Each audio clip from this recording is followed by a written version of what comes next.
Are you wondering if you can cancel your YouTube TV free trial before it turns into a paid subscription?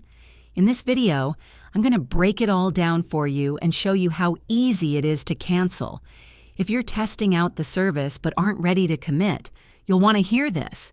Yes, you can absolutely cancel your YouTube TV free trial at any time, and doing so will prevent you from being charged once the trial ends.